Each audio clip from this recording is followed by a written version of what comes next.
Right, welcome back to North Pole Retro. Today we are looking at a Bandai Mega Controller for the NES. Right now, currently this one is just stuck pushing up the entire time, but we're going to go through some of the weird random quirks of this controller and then get into the repair.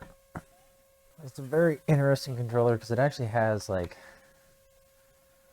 a built-in game on it as well, but the D-pad is currently stuck up. You have a rapid fire, slow mode, arsenal, timer, memory.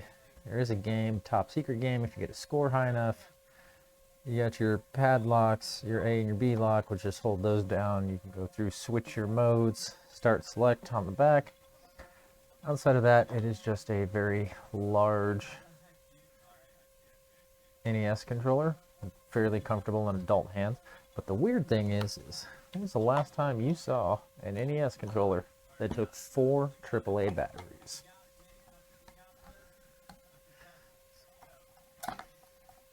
Go ahead and get these popped out of here and let's go ahead and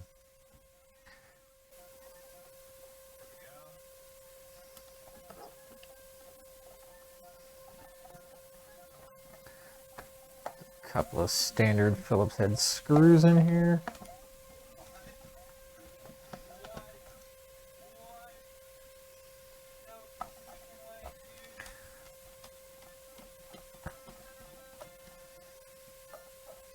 I don't know if our other camera angle that I may have going on here is actually good or not. So if you guys are enjoying our second camera angle in the upper left corner, leave a comment down below. Let me know if it's actually good or if it's just kind of more annoying. I give it on an angle of, when you lose view off of another one, you can still sort of see what's going on with everything.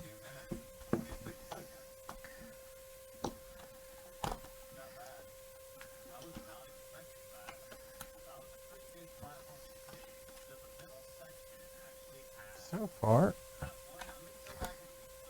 these are all the exact same length, thankfully.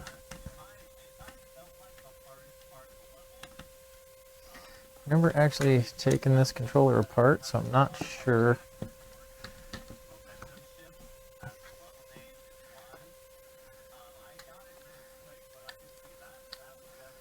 what to expect when we get down on the inside.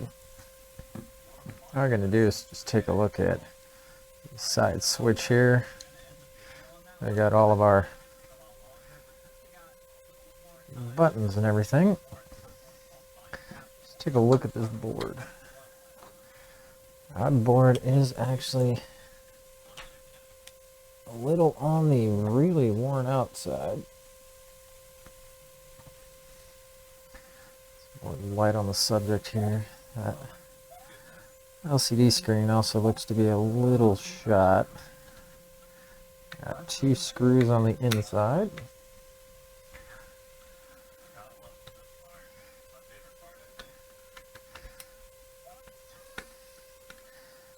Holding this down.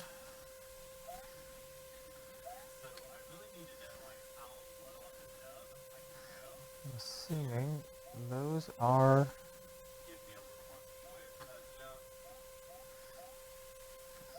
soldered to the back. That's very interesting. The way they do the speakers are actually just through these contacts. And these ones right here for the speaker audio on the back side. It is soldered in. Back side of the board looks pretty good. Nothing too bad. I don't think we're going to need to desolder those because main concern is everything on this front side and a little bit of corrosion in the back. Go ahead and just get some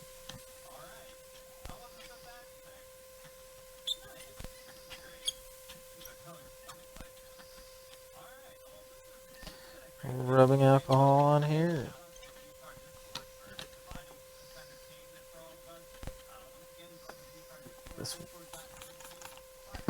get this wiped out real quick.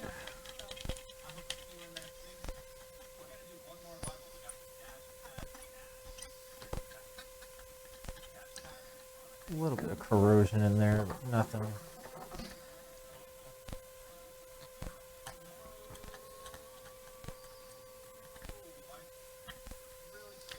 Nothing too crazier that I'd be really concerned about.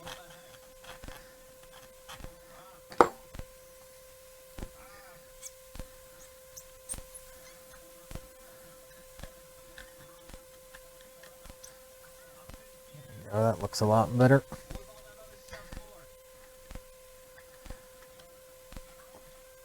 Yeah, like I said, looking at the back side of this board, everything looks fine and okay.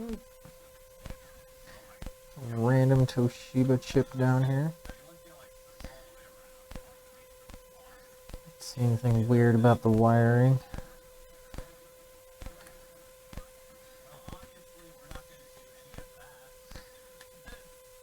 It's actually these two springs. Go back for the audio.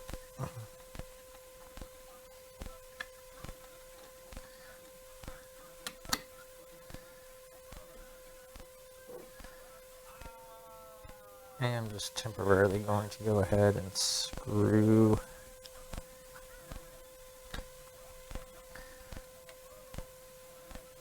the board back in,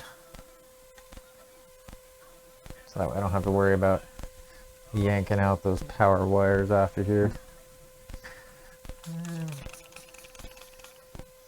Let's get this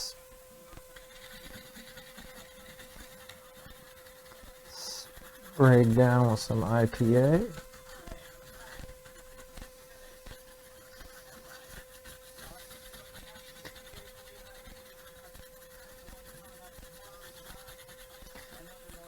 Let's just give it a good scrub and see what we get.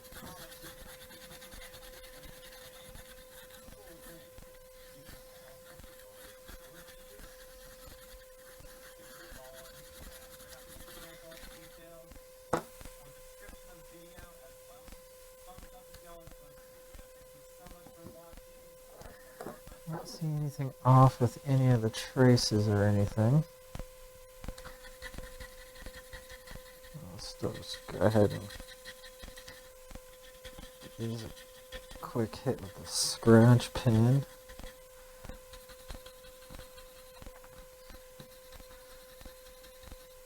Get anything that may be built up on the top of them kind of wiped down and off.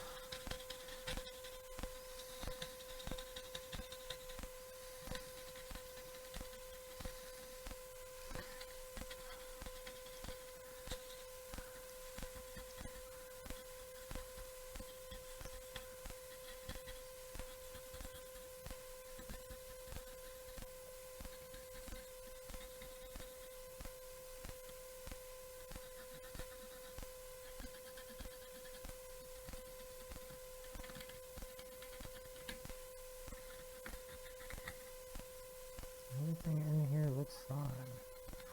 Our power, our ground, all of that running across.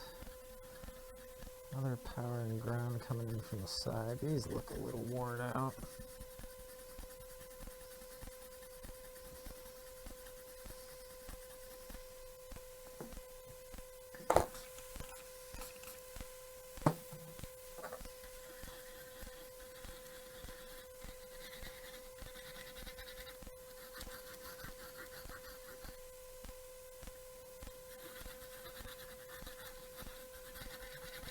Inside of this really isn't that dirty.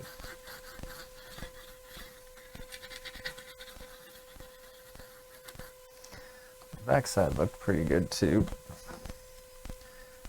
Go ahead and take a look at our buttons here.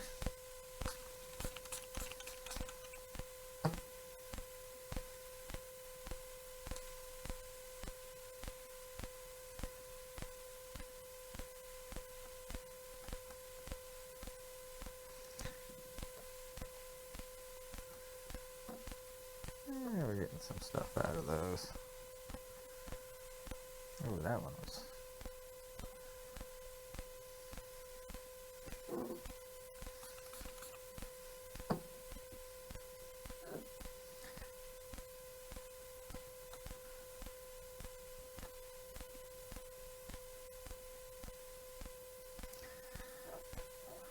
Those ones were really dirty.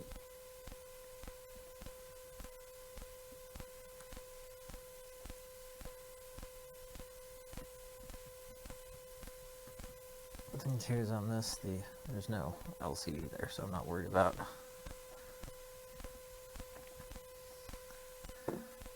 dust or anything on those back sides.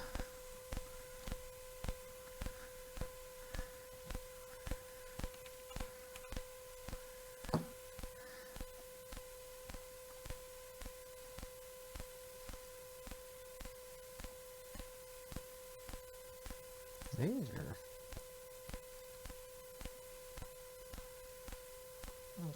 the dirtiest contacts I've seen in a while.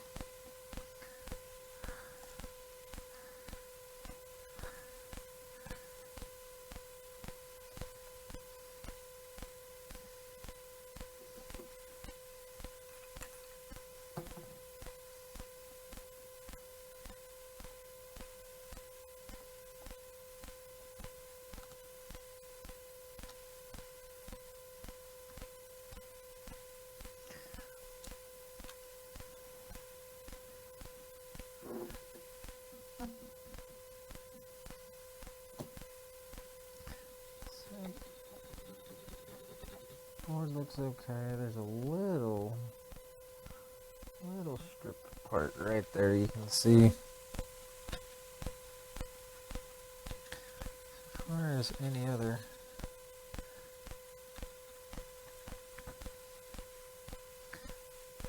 traces in that go, I don't really see anything jumping out at me right away.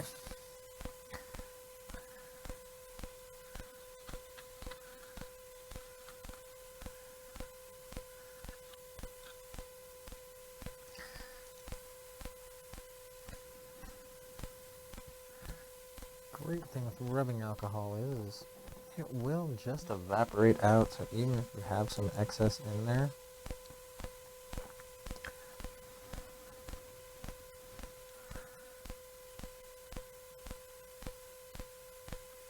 just hit it with a little bit of heat or let it sit. The other thing I want to look at is this piece. It seems to be okay.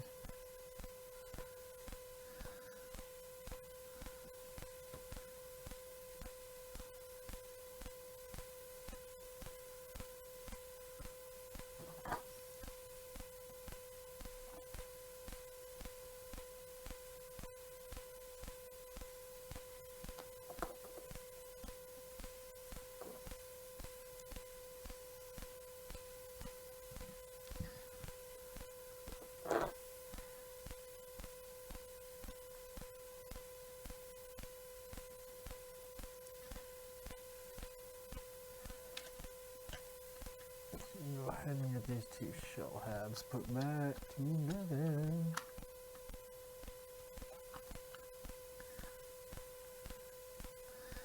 And up should be off.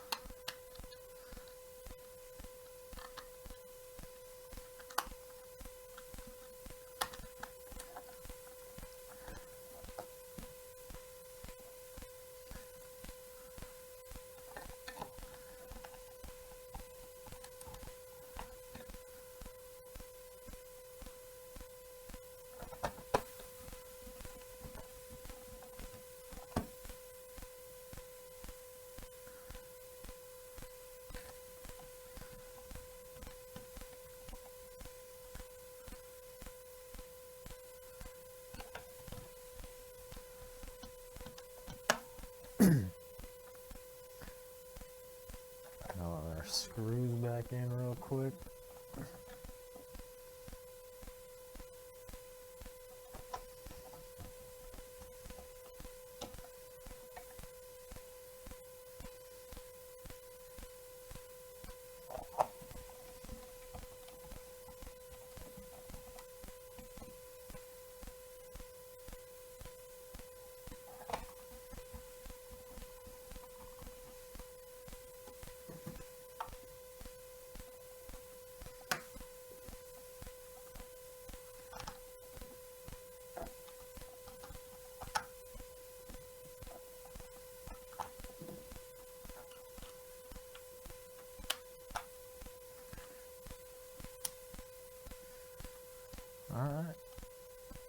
I'm gonna take this back over to our console, get it plugged in, and see if we got this thing working correctly.